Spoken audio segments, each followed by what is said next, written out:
Bueno, ahora vamos a platicar de nuestro propósito en la vida y es por eso que nos acompaña Douglas Hernández. Bienvenido a nuestro mundo, ¿cómo estás? Gracias, buenos días, excelentemente bien bendecido. ¿Ustedes qué tal? Muy bien y contentos de tenerte aquí y bueno, gracias. Vamos a platicar de ese bendito propósito. Todos tenemos un propósito, pero ¿cómo podemos identificar cuál es?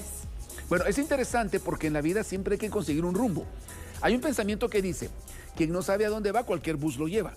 El punto es entender hacia dónde quiero yo llegar, pero a ese propósito también hay que agregarle un sentido. Es decir, por ejemplo, cuando uno quiere algo, desde la religión, la política, los deportes, que es interesante, o sea, el propósito, bueno, voy al estadio porque el propósito es apoyar a mi equipo, pero ¿cuál es mi sentido? Es decir, voy a ir porque quiero apoyar, pero si me enojo, si no ganan, entonces peleo, me explico, o sea, el sentido, ¿cuál es por el que tú quieres ese propósito? Lo que pasa es de que muchas veces nos han educado a vivir el propósito de los padres, por así decirlo, de quien nos educan, ¿verdad? Es como, por ejemplo, cuando la niña va a cumplir 15 años, entonces como la tía le paga los 15 años, la tía es la que decide el color del vestido, dónde va a ser la fiesta, me explico. Y no se toma en cuenta a quien verdaderamente lo va a disfrutar. Qué lindo. Y no nos permiten tener ese sentido de propósito que a la larga nos da una responsabilidad de qué es lo que nosotros queremos, ¿verdad? Entonces, buscar un propósito es no solamente decir quiero hacer algo o quiero tener algo, sino cuál es el sentido que te va a dar en la vida el tener o alcanzar lo que tú quieres. La intención de ese propósito también como tal. Sabemos que de pronto hay personas que dicen, bueno, si hablamos de religión, seguramente tengo un propósito de Dios para mi vida, pero no saben en realidad cuál es su vocación, cuál es su don, cómo pueden orientar sus dones, sus talentos para poder cumplir ese propósito en la vida o encontrarlo.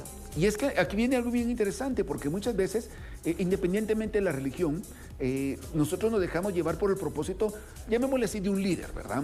Entonces leemos un libro y hacemos lo que dice el libro, vamos a un lugar X y la persona que habló dice algo, entonces voy a hacer lo que esa persona dijo. Y está bien, pero a la larga, sí, hay que encontrarle el propósito a lo que nos dijeron porque es la orientación. Pero a esa orientación yo tengo que encontrarle, dijimos, el sentido de lo que estoy haciendo y por qué lo quiero hacer. Es decir, encontrar mi propia responsabilidad, porque no se vale decir, lo hice porque él me lo dijo, lo hice porque escuché unas voces internas que me decían lo que tenía que hacer.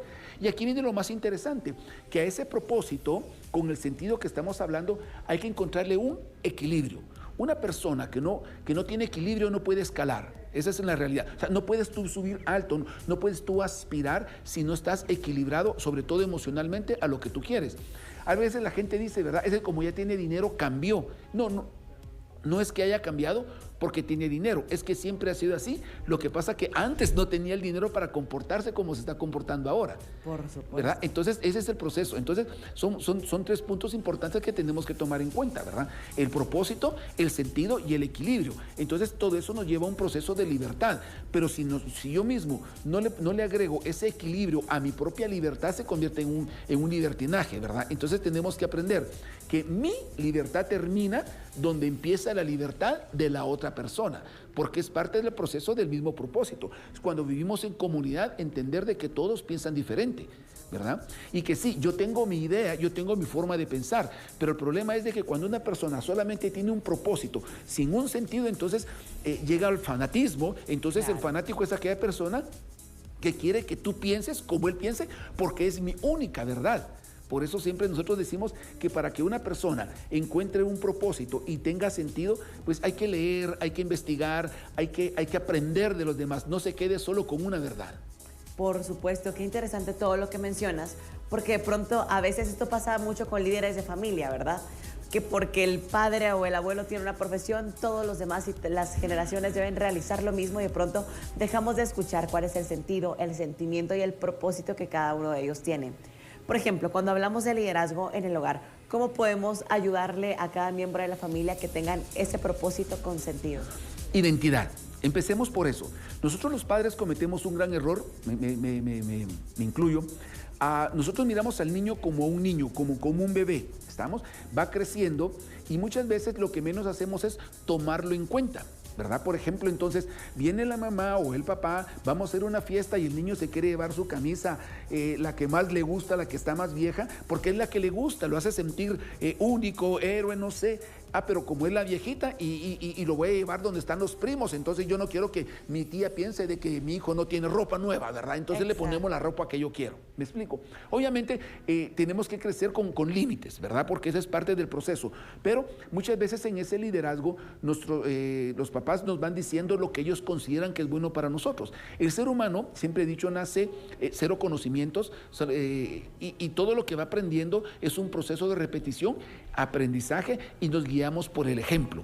Entonces vemos a la larga, inconscientemente empezamos a actuar lo que estamos viendo, lo que nos están escuchando. Cuando yo hablo con padres de familia en las conferencias les digo, no se preocupe por lo que usted le dice a sus hijos, que sus hijos seguramente no lo van a escuchar. Preocúpese por lo que hace. Es como cuando dice, te entra por uno y te sale por otro, ¿verdad? Entonces, no digo, hacen caso. correcto, entonces digo, preocúpese por lo que hace, porque seguramente sus hijos lo están viendo, ¿verdad? Y el ser humano es así.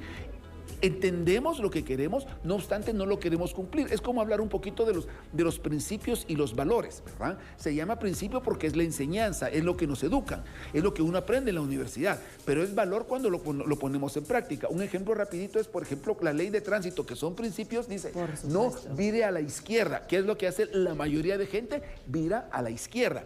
Entonces, ese principio, que es el proceso de la enseñanza, se queda solamente en la práctica, en principio. Pero si una persona va a dar la vuelta a la cuadra para hacerlo correctamente, ese principio puesto en práctica se convierte en valor. Entonces es donde le estamos encontrando el sentido al propósito. O sea, el propósito es de que todos respetemos el tránsito, ¿verdad? ¿Estamos? Entonces, cuando yo le encuentro el sentido, yo voy a dar la vuelta tal como la ley de tránsito lo dice.